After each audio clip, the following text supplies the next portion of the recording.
নামাজ না পড়লে আর খারাপ লাগে না। তাহলে বুঝবেন যে শেষ। আপনার বাতি নিভে গেছে। মহিলারা যদি ফজরের নামাজ পড়ে সংসারে কাজ না করে, নাস্তা না বানায় তাহলে পরিবারের মানুষ ঘুম থেকে উঠে কি খাবে? ফজরের নামাজটা পড়ে উচিত প্রত্যেকটা মহিলার সংসারে শ্বশুর-শাশুড়ি, বাবা-মা যাই থাকুক, যারাই থাকুক, বাচ্চা-কাচ্চা সবার জন্য সুন্দর করে নাস্তা বানানো। তারপরে প্রয়োজনে সে ২-১ ঘন্টা ঘুম দিয়ে রেস্ট করে তারপর না হলে দুপুরে রান্না করলো। কিন্তু যে মহিলারা সকালবেলা ঘুমিয়ে থাকে, নাস্তা বানায় না, ফজরের নামাজ পড়ে না, আপনি সেই সংসারে কখনোই বেশি দিন শান্তি ধরে রাখতে পারবেন না। এখনকার মেয়েরা শ্বশুরবাড়ি এসে একটা কাজের বুয়া খুঁজে। কাজের বুয়া কেন নাই? কাপড়-চোপড় কে ধুবে? সব কাজ কে করবে? কাজের বুয়া না থাকলে তার মানে এই শ্বশুরবাড়ি ভালো না। আসলে নিজের কাজ নিজে না করলে সারাদিন শুয়ে বসে থাকলে এমনি ওয়েট বাড়ে।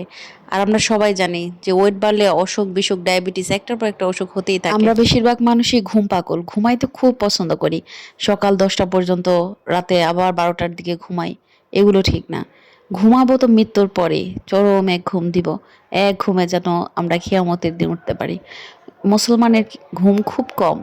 হাইয়েস্ট হলে ৬ ঘন্টা, ৭ ঘন্টা, ৮ ঘন্টা। এর উপরে কখনোই ঘুমাবেন না। ঘুম মানুষের জীবনে কি এনে দেয় বলেন? ঘুম মানুষের জীবনে অলসতা আর ব্যর্থতা ছাড়া কিছুই দিতে পারে না। আপনি ঘুমান আপনার প্রয়োজন যতটুকু। এশার নামাজের পর ১ ঘন্টা পর আপনি ঘুমায়ে যান। আবার ফজরে উঠে কাজ শুরু করেন। মাঝখানে ২-১ ঘন্টা মাঝে, মাঝে আবার ঘুমান। জীবনটা আপনি সুন্দর করে সাজাইয়া যদি আপনার জীবনটা আল্লাহর দেওয়া বিধান দিয়ে, ঈমান দিয়ে, নামাজ দিয়ে, সবকিছু দিয়ে সাজান, আপনি হলেন পৃথিবীর শ্রেষ্ঠ সুখী। অনেকেই সারাদিন ঘুমায় আবার সেটা হাসি গর্বের সাহায্যে বলে, আমার অনেক ঘুম, আমি অনেক ঘুম পাগলা। ঘুমাইলেন তো সারা জীবন, অনেক তো চেহারা সুন্দর করতে চাইলেন, অনেক ঘুমাইলেন। কি দিল আপনার ঘুম? আপনার ঘুম আপনাকে কি দিতে পারছে? ঘুম কখনো মানুষের জন্য, মুসলমান ইমানদারের জন্য ঘুম কখনো প্রিয় জিনিস হতে পারে না। সে রাত জেগে তাহাজ্জুদ পড়বে, সে ফজরের সময় উঠবে। হ্যাঁ, আপনি দিনে ১ ঘন্টা ঘুমান, রেস্ট নেন।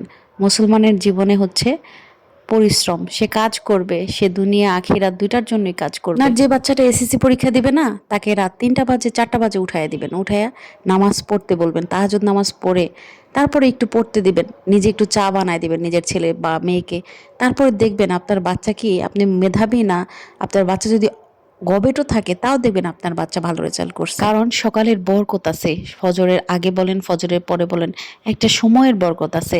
৪টা, ৫টা, ৬টা এই ৩ ঘন্টা পড়লে তার অনেক। সে স্কুল থেকে এসে কিন্তু সময় পায় না। প্রাইভেট পড়ে এসেছে, তারা বাসায় সময় পায় না। রাতে ঘুমানোর টাইম পায় না। একটু তাড়াতাড়ি ঘুমাইতে বলবেন। ৮টার দিকে বাচ্চাদের ঘুমাইতে বলবেন, ৯টার দিকে বাচ্চাদের ঘুমাইতে বলবেন। তারপরে এদিক দিয়ে আবার ভোর রাতে উঠাই দিবেন। আপনার বাচ্চা অবশ্যই পড়তে পারবে, শান্তিমতো পড়তে পারবে, ভালো একটা রেজাল্ট করবে। আপনি যদি মুসলমান হয়ে থাকেন, বাচ্চার ইসলামিক বই কিনে দিবেন। ২-১টা সুন্দর, সুন্দর জীবনী, নবীর জীবনী, সাহাবীদের জীবনী, ২-১টা ভালো, ভালো বই কিনে দিবেন। বইয়ের প্রতি, গল্পের প্রতি আসক্ত করবেন, যাতে তারা ইসলাম সম্পর্কে জানে।